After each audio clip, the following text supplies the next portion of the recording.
자, 31절은 안 읽었는데 31절이 이렇게 말씀하고 있어요. 그날의 백성이 믹마스에서부터 야알론에 이르기까지 블레셋 사람들을 쳤으므로 그들이 심히 피곤한지라. 지금 이스라엘 백성들이 블레셋과의 싸움에서 지금 어떤 상태였냐면 승리를 지금 하나님이 허락해 주셔서 우리 앞에 21절부터 23절까지 승리의 결과, 승리의 원인이 세 가지에 있음을 보여주고 있어요. 첫째는 블레셋 사람들에게 포로로 잡혀갔던 그들이 오히려 블레셋 사람을 치는 그런 어찌 보면 도화선과 같은 역할을 했으며, 두 번째는 그러면 하나님의 승리를 이렇게 시작하니까 숨어있던 에브라임 지파 사람들이 이제 뛰쳐나와서 전쟁에 가담하였고, 결국엔 세 번째는 하나님의 구원의 손길이 있었기 때문에 승리를 하게 되었다. 그런데 그 승리가 일시적인 승리가 아니었음을 23절 하반절에 전쟁이 벳아웬을 지나갔다라고 그랬죠. 이 벳아웬이라는 말은 사악한 집이다. 그러니까 블레셋의 사악한 행위들을 물리쳐 이기도록 하셨다는 얘기입니다. 그런데 이 승리가 계속되어져야 되는데 오늘 본문은 그 승리가 계속되지 못하는 그 결정적인 이유가 다른 사람에게 있는 것이 아니라 이스라엘 전체를 지도하는 지도자인 사울 왕에게 있었다라는 걸 보면서, 자, 오늘 본문을 통해 우리가 생각해 볼 것은 한번 고백해 볼까요? 비본질적인 것에 목숨을 걸지 말라. 네, 비본질적인 것에 목숨을 걸지 말라. 사람은 비본질적인 것에 목숨을 거는 경향이 가끔 있죠. 우리가 흔히 우리 속담에 내가 이렇게 하면 장에 손을 지진다, 이런 말은 어떤 극단적인 그런 어떤 맹세한 부분들이죠. 내가 그렇다면 아주 결단을 해요.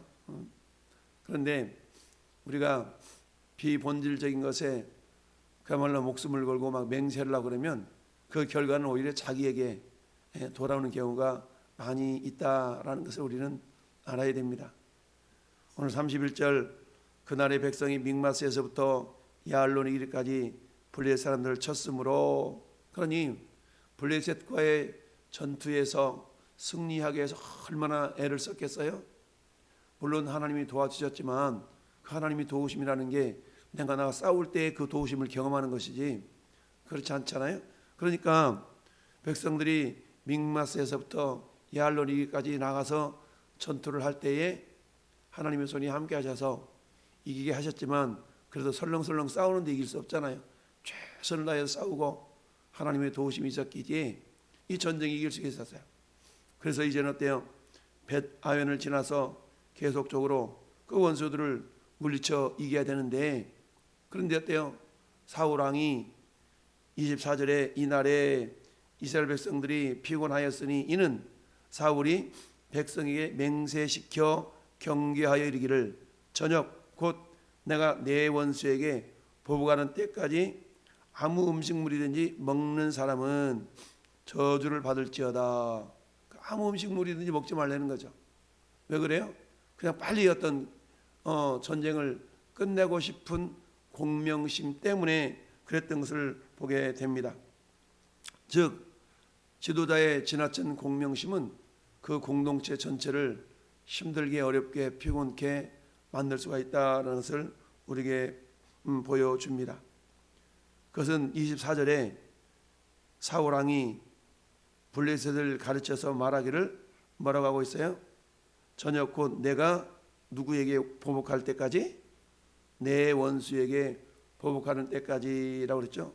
내 원수, 틀린 말은 아니지만 내 원수라는 그런 표현은 앞에 요나단 혹은 저 뒤쪽에 다윗이 블레셋을 향하여 고백한 고백과는 많이 달라요. 자, 앞에 한 장 넘겨서 6절을 볼까요? 14장 6절 같이 한번 읽어봐요. 요나단이 자기 무기를 든 소년에게 이르되 우리가 이 할례 받지 않은 자들에게로 건너가자. 여호와께서 우리를 위하여 일하실까 하노라. 여호와의 구원은 사람이 많고 적음에 달리지 아니하였느니라. 동일하게 블레셋 사람들을 지칭하는 용어가 사울은 내 원수라고 그랬어요. 이와 반면에 요나단은 뭐라고 그랬어요?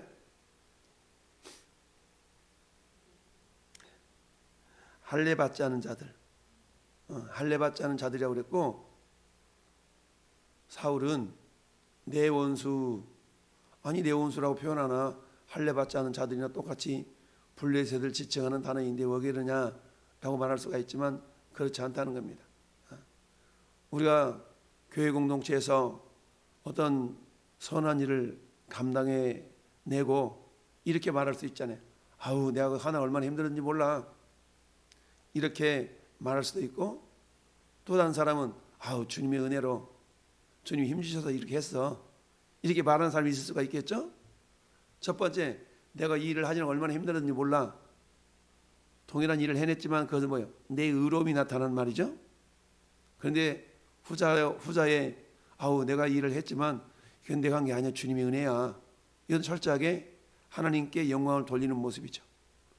결국 먹든지 마시든지 무엇을 하든지 하나님의 영광을 위하라라는 말처럼 누가 무슨 말을 하려면 하나님이 말씀을 하시는 것 같이 하고, 누가 봉사하려면 하나님이 공급하시는 힘으로 하는 것 같이 하라.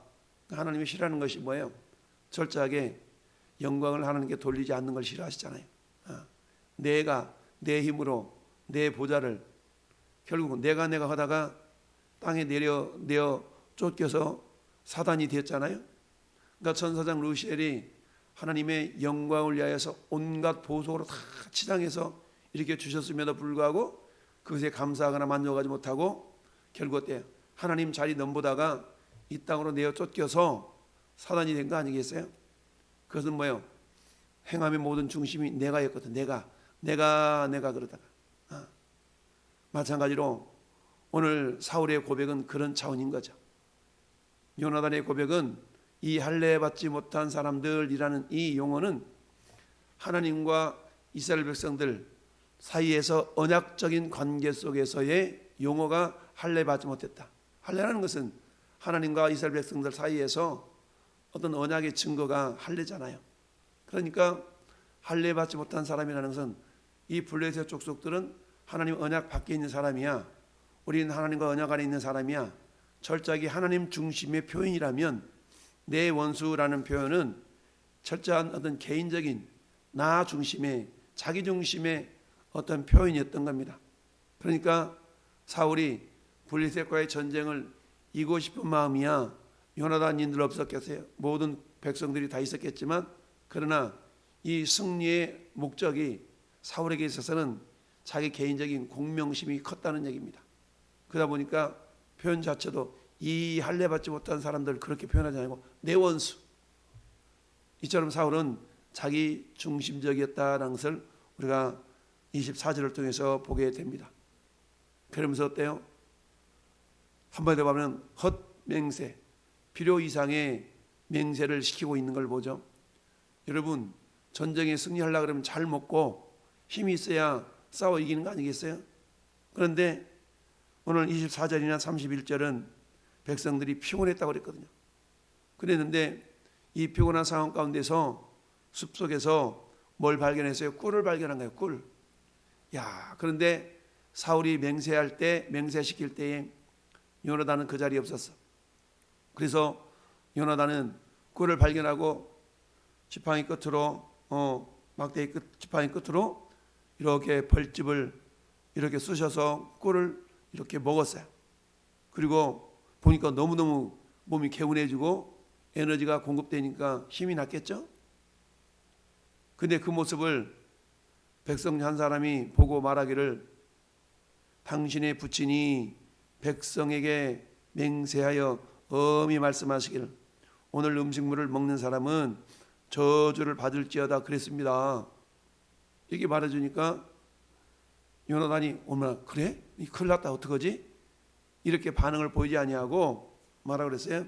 29절에 요나단이 이르되 내 아버지께서 이 땅을 곤란하게 하셨구나. 보라, 내가 이 꼴을 조금 맛보고도 내 눈이 이렇게 밝아졌는데 무슨 소리야? 라고 하면 아버지 행동 자체를 인정하고 받아들이기보다는 아버지의 행동이 잘못됐다라는 것을 지금 이야기하고 있는 거죠. 이것은 아버지 말씀에, 부모님 말씀에 불순종하는 그런 모습의 표현이 아닌 거예요. 한마디로 말하면 우리는 본질이라는 것은 하나님의 말씀이요, 하나님의 언약 아니겠어요? 그러니까 하나님의 언약의 말씀에 벗어나는 것들 때문에 그걸 가지고 우리가 막 맹세하고 목숨 걸고 이런 것들은 지혜로운 모습이 아니다라는 얘기죠.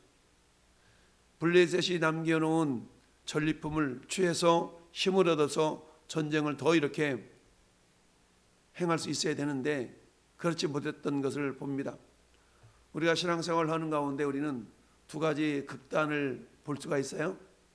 우리 잘못되어진 신앙의 자세 중에 한 가지는 뭐예요? 기도만 강조합니다. 기도해야 된다고. 그러면서 어때요? 막 영적인 것만을 막 추구하는 그런 사람들이 있어요. 그래서 뭔가를 막 본다, 뭔가를 예언한다 이런 데 막 쫓아다니면서 예언받았다고 그러고 막 이런 사람들이 있어요. 이런 사람은 자칫 잘못하면 신비주의에 빠지게 되고 자칫 잘못하면 이단, 사이비단에 쉽게 빠질 수 있거든요. 신천지 사이비단에 빠진 사람들이 많은 경우가 그런 거거든요. 성도들과 열심은 있어. 근데 뭔가 막 영적인 것을 막 추구하고 그런 가운데 교묘하게 그들이 놓인 덫에 걸리는 경우가 많죠. 두 번째 극단은 뭡니까? 말씀만 강조하고. 그러다 뭐 어때요? 사람이 인간의 지적인 욕망이 있기 때문에 성경 만성만 들이막 성경적인 지식 자체가 막 믿음인 것처럼 생각하는 경우가 있는데 성경의 지식도 필요하지만 지식이 삶으로 변화되지 않는다면 이건 사람을 교만하게 만든다라고 고린도전서 8장은 말씀하잖아요. 지식은 곧 교만하게 하며. 우리는 항상 균형적인 신앙인이 돼야 돼요. 우리가 말씀을 강조하고 성경을 읽는 데 시간을 많이 할애했다면 그와 반면에 기도하는 데도 시간을 많이 할애해야 돼요. 그러니까 우리는 어때요? 영성과 지성이 함께 가야 된다. 즉 우리가 기도를 많이 하는 만큼 또 성경 말씀도 많이 묵상해야 돼요. 그러니까 말씀과 기도가 같이 가야만이 균형 있는 신앙이 될 수가 있는데 말씀만을 너무 쫓아가거나 또 기도만을 너무 쫓아가거나 이렇게 균형이 균형이 깨어져서는 안 된다라는 것을 우리가 알아야 됩니다. 자, 오늘 사울왕은 자신의 공명심에 사로잡혀서 공동체 전체가 피곤하게 되었다라는 얘기죠. 우리 교회 공동체도 마찬가지 아니겠어요? 목회자 한 사람이 지나친 공명심에 사로잡히게 되면 성도들이 피곤할 수가 있다라는 얘기죠. 저도 이런 모습 때문에 늘 내 자신을 돌아보는 그런 기회를 갖는데요. 혹시 그것이 내 이기적인 욕심은 아닌가 늘 생각하죠. 그렇기 때문에 늘 말씀을 통해서 내 생각과 내 행동이 정말 말씀에 위배되는 건 없는가라는 것을 이렇게 돌아보곤 합니다. 그래서 우리 본질, 즉 하나님의 말씀이 훼손되는 데는 목숨을 걸어야 돼요. 그렇지만 하나님의 말씀과 좀 이렇게 떨어져 있는 이런 비본질적인 부분에 대해서는 양보하고 타협하고 배려하고 이런 모습들이 필요하죠. 그런데 이런 모습들이 제대로 되어지지 않으면 세상 사람들이 우리 그리스도인들을 향해서 편협하네, 이기적이네 이런 모습으로 평가하는 경우가 있는데 이것은 자칫 잘못해서 본질적인 것이 아니라 비본질적인 것에만 목숨을 거는 모습들이 보여지기 때문일 경우가 많이 있다. 따라서 저와 여러분들은 어때요? 본질, 즉 복음의 진리가 훼손되는 데 있어서는 우리가 목숨을 걸어야 되지만 비본질적인 것 때문에 우리가 어때 목숨을 걸 필요는 없다는 얘기죠. 그래서 주님은 뭐라고 말씀하세요? 마태복음 5장에 야 너희가 맹세하지 마라.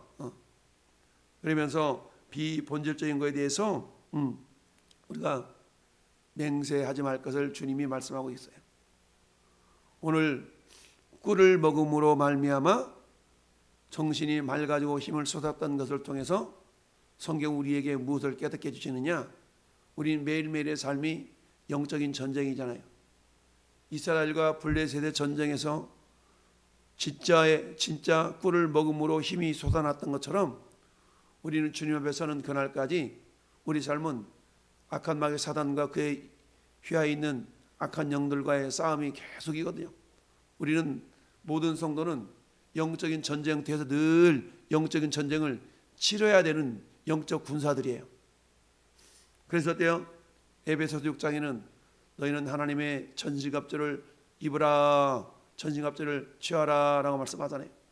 그러면서 구원의 투구와 의의 흉배와 믿음의 방패와 쫙 무기를 얘기하면서 에베소 6장 17절에 이렇게 말씀하고 있죠. 어떤 말씀입니까? 17절 18절에 마지막 대부분 다 방어적인 무기지만 공격적인 무기 하나를 말씀하는데 성령의 검을 말씀하고 있잖아요. 성령의 검. 그 성령의 검이 뭐라고 그랬어요? 성령의 검 곧 하나님의 말씀을 가지라. 공격 무기가 성령의 검인데 하나님의 말씀이에요. 뿐만 아니라 사도 베드로는 베드로전서 2장 2절에서 너희가 신령한 젖을 사모하라. 어린아이처럼 신령한 젖을 사모하라 라고 말씀하고 있죠. 이는 너희로 구원에 이르게 하려 함이니라. 이 신령한 젖이 하나님의 말씀이에요. 물리적인 전쟁에서 배가 고프니까 피곤하니까 질 위험성이 있는데 너희들 잘 먹고 잘 싸워 이겨야 돼. 이렇게 하는 것이 아니라 오늘 저녁까지 아무것도 먹지 말았지 라고 공명심에 사로잡혀서 육체적인 피곤함을 가동시키는 어리석은 지도자가 아니라 오늘날 우리는 매일매일 삶이 영적인 전쟁인데 영적인 전쟁에 승리하기 위해서는 에너지가 충만해야 됩니다. 그 에너지 충만함이라는 것은 육체적인 에너지도 필요하지만 영적인 에너지인 즉 영의 양식은 하나님의 말씀으로 우리가 잘 무장해서 악한 마귀 사단의 유혹과 시험에서 우리가 얼마든지 싸워 이길 수 있는, 왜요? 예수님이 그것을 보여주셨잖아요. 마태복음 4장 40일 금식하신 이후에 마귀의 시험 당하실 때 예수님이 다른 것을 이긴 게 아니잖아요. 하나님의 말씀으로. 여러분 오늘 하루 저울의 삶 가운데 마귀는 끊임없이 우리를 유혹하고 우리를 넘어뜨리려고 우리에게 다가옵니다. 이때 우리가 이길 수 있는 게 다른 게 아니에요. 말씀과 기도와 성령의 능력으로 무장하는 길입니다. 오늘 하루 새벽을 깨워서 기도로 말씀으로 무장해서 오늘 한 날도 승리의 개가를 주님께 올려드리는 모든 하나님의 사람들 될 수 있기를 예수님의 이름으로 축원합니다. 아멘.